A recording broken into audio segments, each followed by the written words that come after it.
Hi friends, അപ്പോൾ നമുക്കിന്നൊരു പാലട പായസം ഉണ്ടാക്കിയാലോ. അപ്പോൾ കുറേ ദിവസമായിട്ട് ഒരു മിക്സ് മേടിച്ച് വെച്ചിരിക്കുകയാണ് കേട്ടോ. അപ്പോൾ ഞാൻ ഉണ്ടാക്കിയില്ലായിരുന്നു, അതിൻ്റെ പകുതി ഞാനെടുത്ത് ഉണ്ടാക്കിയായിരുന്നു, അപ്പോൾ പകുതി വെച്ചിരിക്കുകയായിരുന്നു കേട്ടോ. അപ്പോൾ ഇന്ന് എന്തായാലും പാലട പായസം ഉണ്ടാക്കാമെന്ന് വിചാരിക്കുകയാണേ. അപ്പോൾ ഒരു പാൻ അടുപ്പത്ത് വെച്ച് ഒരു പാലും അതേ അളവിൽ തന്നെ വെള്ളവും കൂടെ ചേർത്ത് കൊടുക്കുന്നുണ്ടേ. അപ്പോൾ അതവിടെ കിടന്ന് തിളക്കട്ടെ. അപ്പോൾ ആ ഒരു ടൈമിൽ ഞാൻ വേറൊരു പാനിൽ കുറച്ച് ചൗരി വേവിക്കാൻ വേണ്ടിയിട്ട് അതിനുള്ള വെള്ളം വെച്ചിട്ടുണ്ടേ.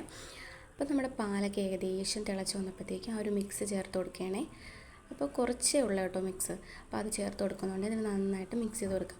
അപ്പോൾ ഞാൻ ഇതൊരു പ്രാവശ്യം വേവിക്കുന്ന സമയത്ത് നമ്മുടെ അടയ്ക്ക് വേവ് നല്ല കൂടുതലാണ്. അപ്പോൾ നല്ല ടൈം എടുക്കും. അപ്പോൾ ഒരു പ്രാവശ്യം വേവിച്ച സമയത്ത് അട നന്നായിട്ട് കുക്കായില്ലായിരുന്നു. അപ്പോൾ നല്ല ടൈം എടുക്കും കേട്ടോ. നമ്മുടെ ചൗവരിയൊക്കെ ഏകദേശം സെറ്റായി വരുന്നുണ്ട്. അപ്പോൾ നമ്മുടെ പായസമൊക്കെ നല്ലോണം കുറുകി വരുന്നുണ്ട് കേട്ടോ.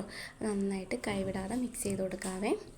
അപ്പോൾ നമ്മൾ കൈവിടാതെ മിക്സ് ചെയ്ത് കൊടുക്കുന്നുണ്ട് കേട്ടോ. അപ്പോൾ നല്ല ടൈം എടുക്കുകയും അട വേവാൻ വേണ്ടിയിട്ട്. അപ്പോൾ ഞാൻ 2 ഏലക്ക ചേർത്ത് കൊടുക്കുന്നുണ്ട്. അപ്പോൾ എനിക്ക് ഏലക്കയുടെ ഫ്ലേവർ അത്ര ഇഷ്ടമല്ല, എന്നാലും ഞാൻ 2 ചേർക്കുന്നുണ്ട്.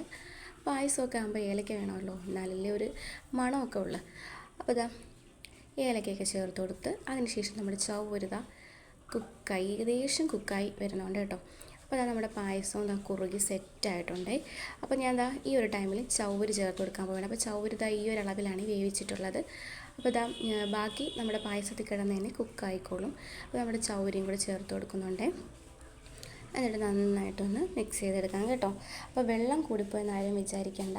നമ്മൾ അടയ്ക്ക് നല്ല വേവുള്ളതുകൊണ്ട് പായസം നന്നായിട്ട് കുറുകി വരും കേട്ടോ. വേവുന്നതനുസരിച്ച് നന്നായിട്ട് കുറുകി വരുന്നതായിരിക്കും. അപ്പോൾ നല്ലോണം മിക്സ് ചെയ്തെടുക്കാവേ. അപ്പോൾ ഈ ചൗരിയൊക്കെ ചേർത്തതിന് ശേഷം മധുരം കുറച്ച് കുറവായിട്ട് തോന്നിയതുകൊണ്ട് ഞാൻ കുറച്ച് പഞ്ചസാരയും കൂടി ചേർത്ത് കൊടുക്കുന്നുണ്ട്. അപ്പോൾ കുറച്ച് നെയ്യും കൂടി ചേർക്കുന്നുണ്ട്. അപ്പോൾ നെയ്യ് നല്ലോണം ചേർക്കുന്നുണ്ട്. അപ്പോൾ മധുരം ബാലൻസ് ചെയ്യാൻ വേണ്ടിയിട്ട് കുറച്ച് ഉപ്പും കൂടെ ചേർത്ത് കൊടുക്കുന്നുണ്ട്. അപ്പോൾ ഹോം മെയ്ഡായിട്ട് തയ്യാറാക്കിയ ഒരു മിൽക്ക് മെയ്ഡാണ്.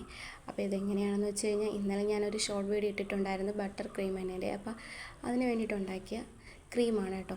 അപ്പോൾ അത് നല്ല കട്ടിയായിട്ടിരുന്നായിരുന്നേ. അപ്പോൾ ഞാൻ കുറച്ച് പാലും കൂടെയൊക്കെ ചേർത്ത് മിക്സിയിലിട്ട് അടിച്ച് ലൂസാക്കിയതിന് ശേഷമാണ് ഈ ഒരു പായസത്തിൽ ചേർത്ത് കൊടുക്കുന്നത്.